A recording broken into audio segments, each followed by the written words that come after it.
versículo 20, 21, 22, 23 y 24. Entonces comenzó a reconvenir a las ciudades en las cuales había hecho muchos de sus milagros, porque no se habían arrepentido, diciendo: ¡ay de ti, Corazín! ¡Ay de ti, Betsaida! Porque si en Tiro y en Sidón se hubieran hecho los milagros que han sido hechos en vosotras, tiempo ha que se hubieran arrepentido en silicio y ceniza. Por tanto os digo que en el día del juicio será más tolerable el castigo para Tiro y para Sidón que para vosotras. Y tú, Capernaum, que eres levantada hasta el cielo, hasta el Hades serás abatida. Porque si en Sodoma se hubieran hecho los milagros que han sido hechos en ti, habría permanecido hasta el día de hoy. Por tanto os digo que en el día del juicio será más tolerable el castigo para la tierra de Sodoma que para ti. Vamos a observar dos ilustraciones que van a condenar tu indiferencia. Dos ilustraciones que condenan esta gran actitud. Entonces comenzó a reconvenir a las ciudades en las cuales había hecho muchos de sus milagros. Versículo 20. Entonces empezó a denunciarlos. Entonces los sacó y los expuso. Eso es lo que en el griego podríamos traducir directamente: reconvenir. Estas ciudades, en esta sección del 20 al 24, va a mencionar 3 ciudades en específico que el Señor pisó e hizo no solamente muchos de sus milagros, como Reina Valera 1960 traduce, sino la mayoría de sus milagros.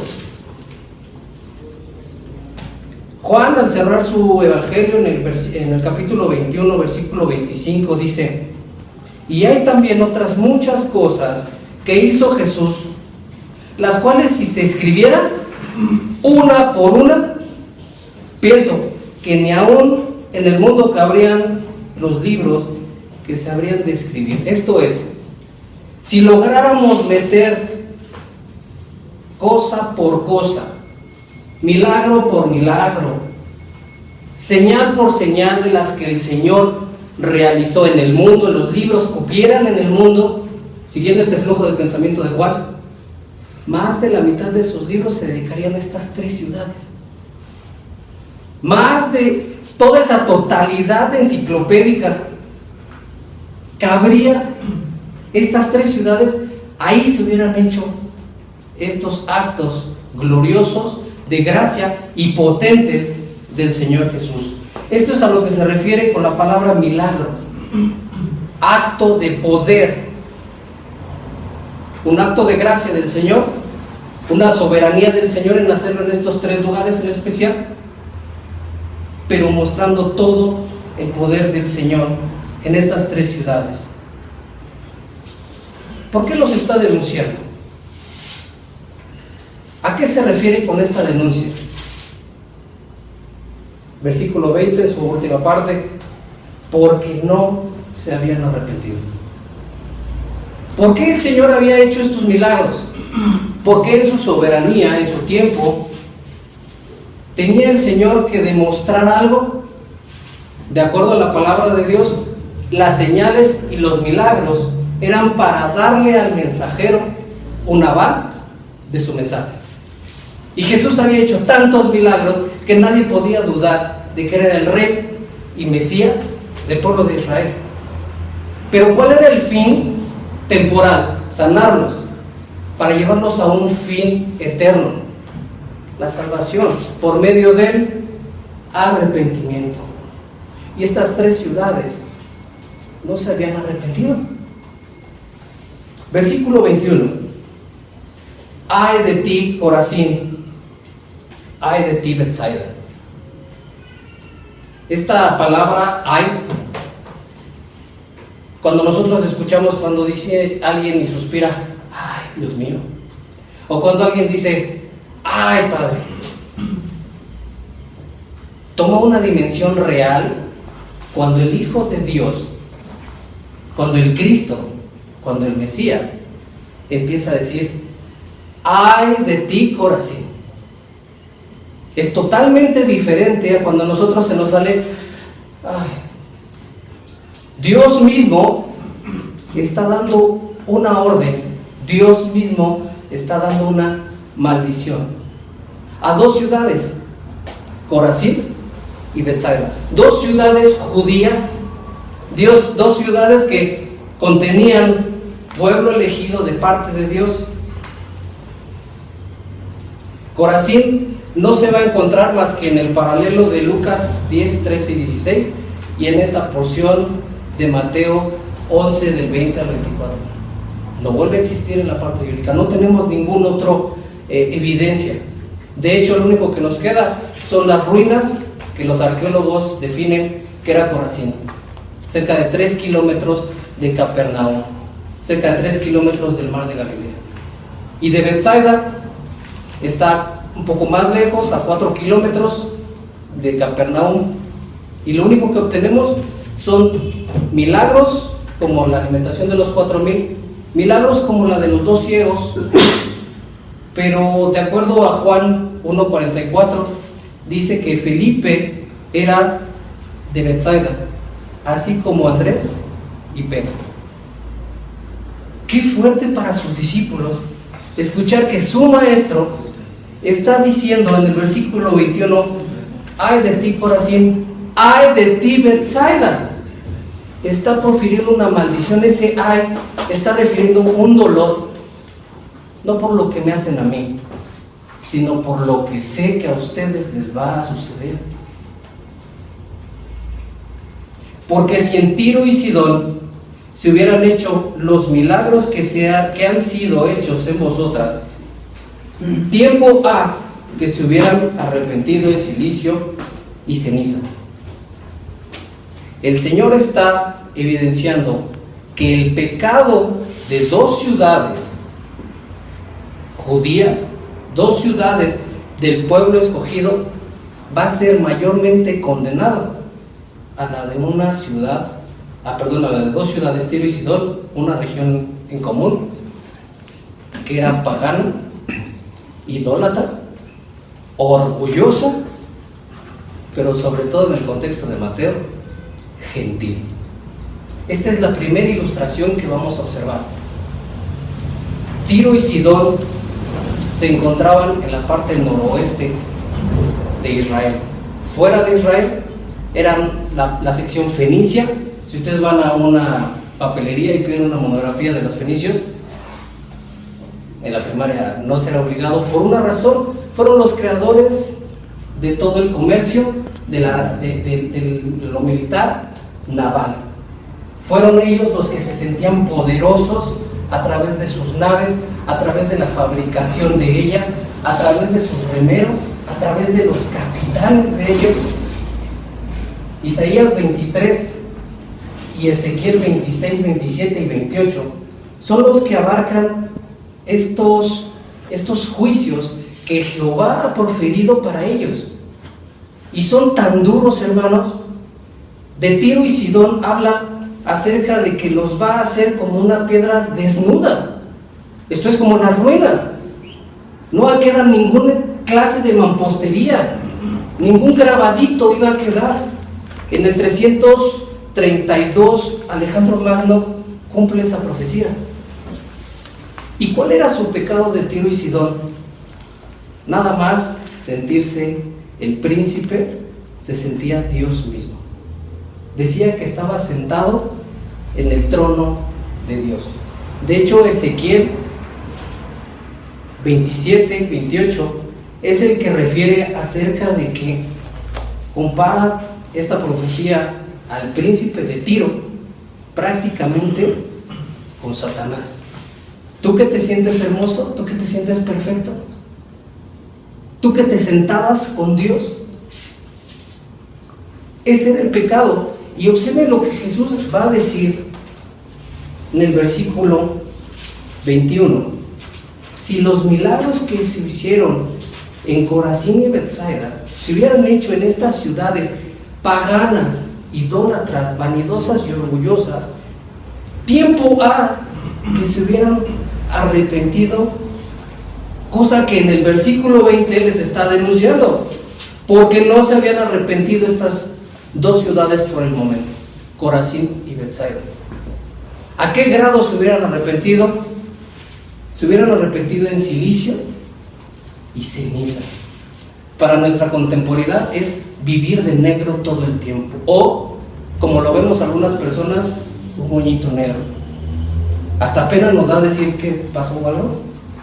Bueno, en aquel tiempo usaban ellos una piel de cabra, que es piel negra, de forma como un delantal, algunos quitan, dice como un taparrabo, y el pecho descubierto. Esta piel era áspera para recordarle a aquel que vivía en duelo lo que le estaba sucediendo. La ceniza tenía la señal de que la gente se la arrojaba hacia la cabeza. Pero también había, de acuerdo al dolor que ellos querían transmitir, se podían sentar en ceniza, se podían acostar en ceniza, e inclusive se podían arrastrar en la ceniza. Era un acto exterior demostrando su acto interior. Eso es lo que está diciendo el Señor. Ellos se hubieran arrepentido, hubieran tenido una mejor actitud que ustedes. Versículo 22: por tanto os digo que en el día del juicio será más tolerable el castigo para estas dos ciudades, Tiro y Sidón, que para vosotras. No exime de su pecado, de su juicio y de su condena, que ya la había ejercido Alejandro Magno en el 332, había destruido, había completado la profecía de Isaías 23 y también de Ezequiel 26 al 28, pero aparte iban a tener un juicio eterno. Pero lo que está diciendo aquí el Señor es que el juicio, la condena para estas dos ciudades, recuerden, gentiles, aborrecibles, iba a ser un poco menor que para Corazín y Betsaida, ciudades judías, religiosamente perfectas. Observemos la segunda ilustración. Una ciudad, el pecado de esta ciudad judía, nuevamente, contra la peor y la más perversa de las ciudades en toda la historia. Y tú, Capernaum, la ciudad adoptiva de Jesucristo. Jesús nace en Belén, crece en Nazaret, pero desarrolla su ministerio en Capernaum. Pues nadie patea el pesebre, ¿no? ¿Por qué hace esto el Señor? ¿Qué es lo que está sucediendo en Capernaum? Tú, Capernaum, eres levantada hasta el cielo. Una ciudad que vivía ciertamente con prosperidad, aunque abatida por los romanos. Prosperidad porque pues tenían pesca, comercio, estaban en el mar de Galilea, tenían lo que ellos podrían definir una vida tranquila. Y viene un maestro y empieza a hacer milagros. Recuerden lo que dice Juan 21-25. ¿Cuántos milagros no cabrían? Recuerden lo que dice el versículo 20. En estas tres ciudades hizo la mayoría de sus milagros, la mayoría de sus hechos potentosos. Capernaum había sido testigo. Capernaum había tenido el privilegio de ser la sede mundial del Hijo del Hombre actuando. Si tenía que moverse a alguna ciudad, regresaba a Capernaum. Regresaba para él a casa, a tranquilidad. Recordamos los versículos anteriores cuando el Señor entra con la suegra de Pedro, la sana, y el versículo siguiente dice: y todos los que venían a él los sanaba y los endemoniados eran liberados. Todos. Ahí ya no hay un recuento. Ellos habían visto curaciones, sanidades, ellos habían visto resurrecciones, ellos habían visto liberaciones, ellos habían visto cómo la naturaleza se domaba ante el Maestro. Y Capernaum tenía este orgullo. Era un dicho entre los capernaumistas, que decían, hasta el cielo seremos elevados. Realmente era una pregunta un tanto irónica. Prácticamente están diciendo, nos vamos al cielo con todo y sandalias. Somos tan buenos, nuestras sinagogas, nuestros maestros son tan buenos. Y Jesús les dice lo contrario. Tú tienes este pensamiento, hasta el Hades serás arrojado. Reina Valera dice abatido, arrojado, serás echado. Cada vez que ustedes observen en Mateo la palabra Hades, se va a referir a infierno. Oigan, pero ¿cuál es el pecado de estas tres ciudades? No se arrepintieron. El pecado real es ser indiferente. Estas dos ilustraciones condenan tu indiferencia. ¿La indiferencia hacia qué? Los milagros del Señor. Pero ¿cuál era el propósito de estos milagros? Buscar que se arrepintieran, que no fueran indiferentes ante su pecado, que pudieran reflejarse, tanto Corazín, Betsaida y Capernaum, rendirse y decir, Señor, te coronamos. Qué privilegio tener al Señor y poder llevarle a un enfermo y decir, ¿puedes sanar a mi mamá de cáncer? Y que dijera, sí, pasa, se sana. Pero nos duraría un poquito más nuestra mamá. Eso es todo. Volvería a morir. Lázaro fue resucitado. El hijo de la viuda de Naín fue resucitado. ¿Y sigue hasta este momento con nosotros? No. Fue un acto temporal con un propósito eterno. Que te arrepintieras. Que se arrepintieran. Cada uno de la gente, de las personas que vieron y que escucharon estos mensajes. Esa era la búsqueda del Señor. Y la indiferencia que observamos aún en nuestra época, al escuchar la palabra de Dios y de repente nos volvemos degustadores de sermones. Poco fuerte, yo creo que, híjole, ese hermano le dio duro, pero así como entraste, así sales. Y piensas aún que así se va a quedar tu pecado, y piensas que esa indiferencia, ese no hacer nada, no te lleva a condenación. Esta sección de Mateo nos dice que aún el no hacer nada implica mayor pecado que aquellos que lo rechazan. Observen también que dice, porque si en Sodoma se hubieran hecho los milagros que han sido hechos en ti, habría permanecido hasta el día de hoy. ¿Quién es Sodoma? De acuerdo a Génesis 19, una ciudad que habitaba y que contenía homosexualismo como nunca se ha visto. ¿A qué grado? Querían violar a dos ángeles. A dos ángeles del Señor. Ellos buscaban tener contacto físico. Esto es impresionante, porque además el Señor les pega con ceguera. Oye, si ya te quedas ciego y entiendes que estás pecando, si no te arrepientes te das la vuelta y te vas a tu cama, te vas a tu cuarto, te vas a tu casa. Y dice Génesis 19 que ellos seguían todavía tocando, tentando para poder alcanzar la puerta. No nada más ellos eran homosexuales, sino también eran soberbios. Ellos tenían tanta economía y eran tan bienaventurados en eso, que su soberbia a raíz de lo económico les daba tan grande. Pero observen el contraste de esta ilustración segunda que el Señor coloca aquí. Por tanto os digo que en el día del juicio será más tolerable el castigo para la tierra de Sodoma que para ti. Sodoma, si en Sodoma se hubieran hecho estos milagros, no hubiera sido consumida por fuego.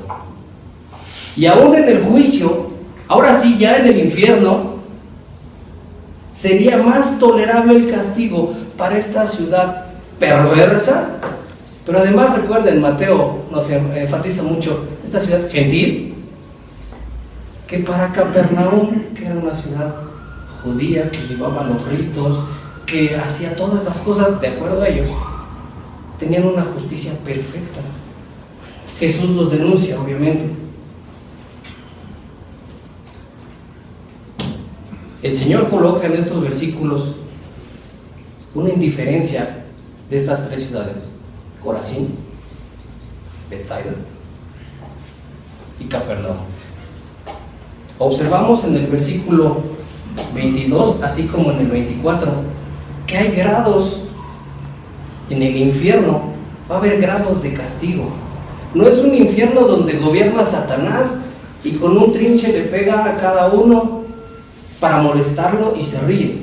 Satanás mismo está en condenación y estará en condenación en una cámara de gusanos.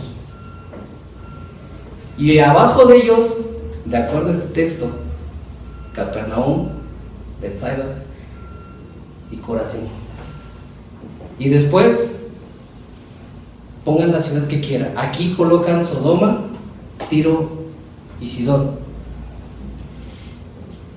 Todavía va a ser más bienaventurado, si alguna bienaventuranza alcanzará.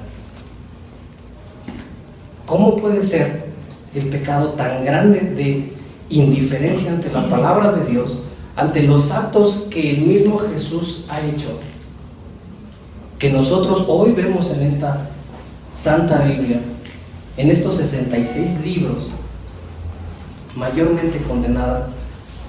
Para nuestra mente posiblemente no cabe.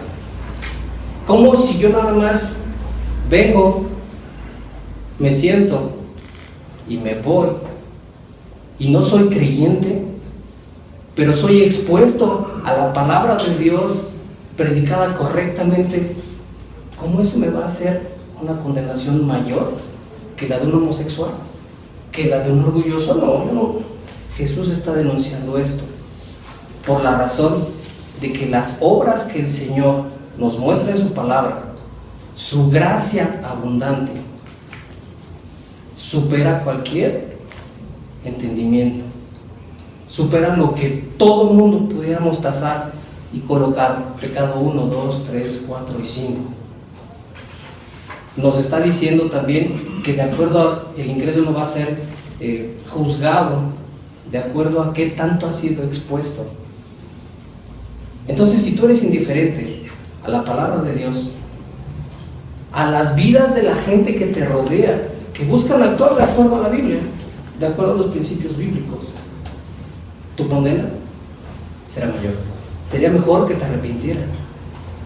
Si estos hechos se hubieran hecho en Tiro, Sidón y Sodoma, a lo mejor tu pregunta es: ¿y por qué no se hicieron? Se hubieran hecho y tendríamos 3 ciudades poderosas y se hubieran realizado estos actos de Jesús. El texto no dice por qué no se hicieron. Lo que sí es que Dios decide a quién le da gracia, en qué momento y en qué tiempo. Y todos estos van a ser para arrepentimiento. No seas indiferente a la palabra de Dios, nunca. Bien, Israel, gracias. Octavio. Ega.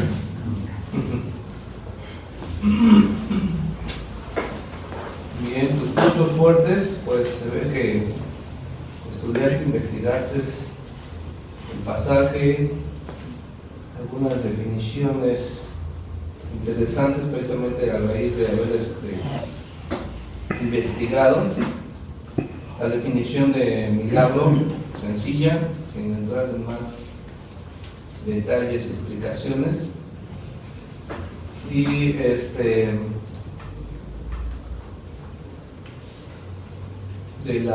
lo que es silicio y ceniza, también la costumbre que tenía también buena investigación en ese sentido, y la investigación de las ciudades donde se encontraban geográficamente. También tu investigación es buena. Yo también estudiando este pasaje vi que Betsaida, históricamente hay 2 ciudades Betsaidas, no sé si lo llegas a ver, y ahí también había no me recuerdo, un comentarista que Evangelio de Mateo según Wayne Part-Time decía algo sobre la segunda ciudad de Bethsaida. Pero bueno, lo interesante aquí es que en términos generales tu investigación es muy buena. Lo que sí no vi con claridad fue tu proposición. Traté de escribirla, o si la decías, pero no la vi. No sé si fue milagros de sanidad. Dos ilustraciones que condenan esta gran actitud. Fue lo único que tapé, entonces no vi tu bosquejo, ¿no? Fue demasiado sutil. Fueron dos ilustraciones que van a condenar tu indiferencia, ¿no? Lo dijo dos veces, creo. Sí. Pero muy sutil, también los puntos. Creo que será uno que fuera más enfático. Sí, ya después ya no lo vi. Dije, punto número 1, pues ya no lo vi. Punto número 2, tampoco. Muy bien, no me A lo largo hagas. de la exposición, no tal vez al principio ahí se me pasaba dos ilustraciones que condenan esta gran actitud y ahí me quedé, ¿no? Sí, no, de acuerdo, y totalmente de acuerdo ahí con tu evaluación. Es el estilo de Israel, lo manejó bien, por ejemplo el griego, sutil la manera de explicarlo, igual su proposición y bosquejo, pero yo de acuerdo contigo, no fue muy claro, y de acuerdo, muy buen trabajo de exégesis. Sí es una buena ilustración para Fer y Martín. Muy buen trabajo de exégesis, natural exégesis fue lo que nos llevó a la aplicación.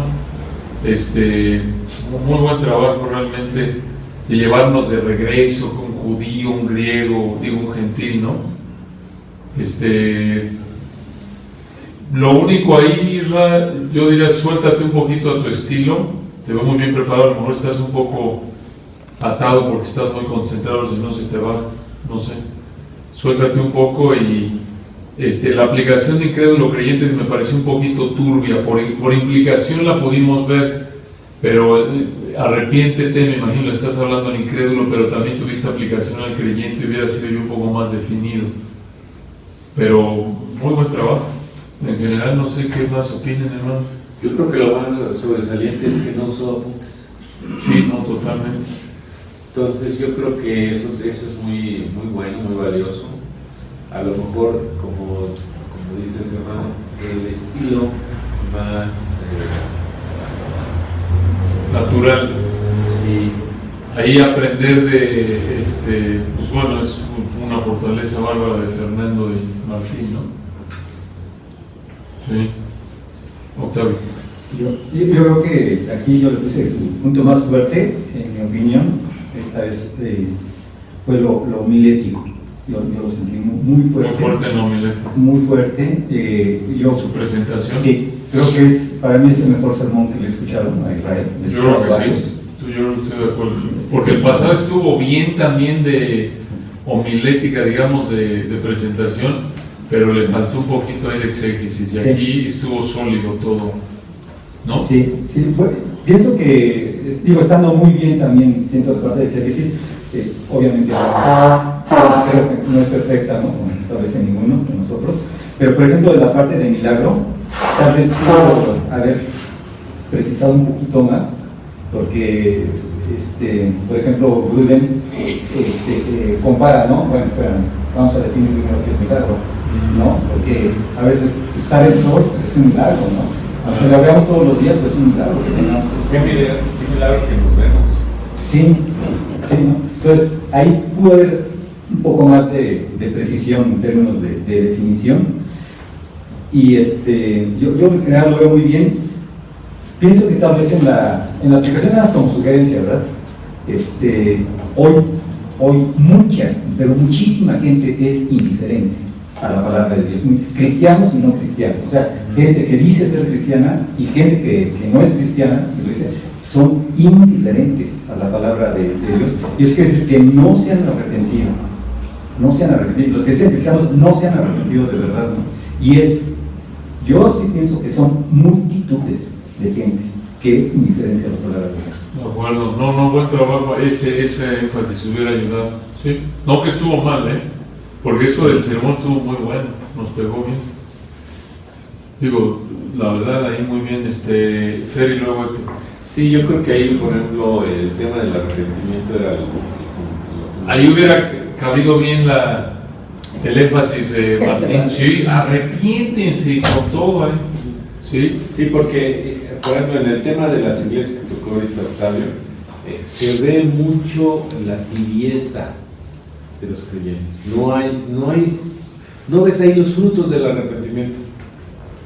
No ves un sincero deseo de aprender de la Biblia, no ves un sincero compromiso con la iglesia, con los hermanos.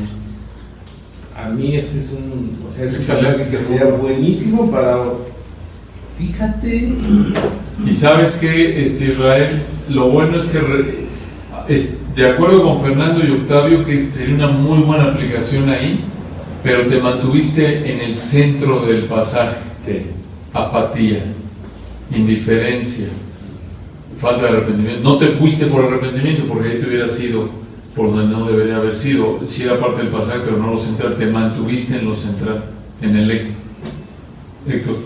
Bueno, yo creo que digamos, estoy de acuerdo con todo lo que han dicho, pero sí me gustaría sugerirte un cambio de tono de voz, ¿sí?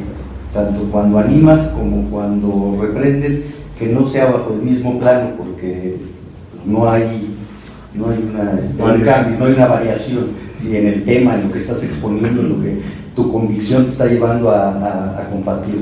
Entonces, eso sería. Sí, no, muy buena, muy válida, de acuerdo. Por eso yo te decía ser de acuerdo. Yo creo que eso puedes trabajar. Allá aprender de Fernando, de Martín. Ok, voy de nuevo con ellos porque están frescos, ¿no? En la mente de todos ahorita. Ahí tienes dos muy buenos ejemplos de polos opuestos de énfasis. Fernando, su personalidad tranquilo, pastoral, pero te habla con convicción. Y acá Martín también te habla con un tono más fuerte, alza la voz, grita. Entonces ahí tú a tu estilo, pero de acuerdo con Héctor, eso te va a ayudar. Que se vea ahí así como Martín que no puede aguantarse y hierve la pasión. De hecho, su aplicación, si hubiera dado el énfasis de Martín, hubiera sido muy fuerte. Sí, no. Porque era, si tú eres indiferente, tu condena será mayor, arrepiéntete. De acuerdo, no, oye, estuvo buenísima esa frase por ahí, va a estar peor tú que un homosexual, eso fue fabuloso. Pero como dices, sí, tú indiferente a Cristo peor que un homosexual. Muy bueno, pero como dice Omega, lo hubieras hecho así, es una dinamita, es una bomba eso. Sí. Muy bien, ¿algo más para Israel? Muy buen trabajo, gracias.